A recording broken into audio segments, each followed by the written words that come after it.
ভাইয়া তোমার সবকিছু কত বড় বড় হয়েছে ভাইয়া। বিয়া করার উপযোগী হয়েছে। এই শালার পুত তোর কি মুসলমানি করাইছে? তা তো করাইছে এই শুরুতেই, এখন শুধু বিয়াটা করানো বাকি। এই শালার পুত তুই কি চাকরি বাকরি কিছু করস? তুই যে বিয়া করতে ফালাইতেছস? চাকরি করা লাগবো না, আমার বাপের টাকাটি খাইবো কেনা। বাপের টাকা তোর মায়ে খাইবো, তোর মারই তো এখন তোর ভালো করে বয়স হয় নাই। আমার মার বয়স হয় নাই তো কি হয়েছে, আমার তো বয়স হয়েছে। আমার বউ লাগবো, আমার আর এই কষ্টের জীবন ভালো লাগে না। আমার মার অনেক কষ্ট হয় কাম কাজ করতে। তোর বাপে কয় টাকা কামাইছে যে তুই বলস তোর বাপের অনেক টাকা?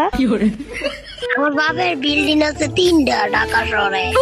ভালো করে তো বিল্ডিং এ কইতে পারস না, কেমন লেবা লেবা করে কথা কস। তাইলে অসুবিধা কি, টাকা তো আছে, এই ধর টাকা দা ঢাকায় দিব।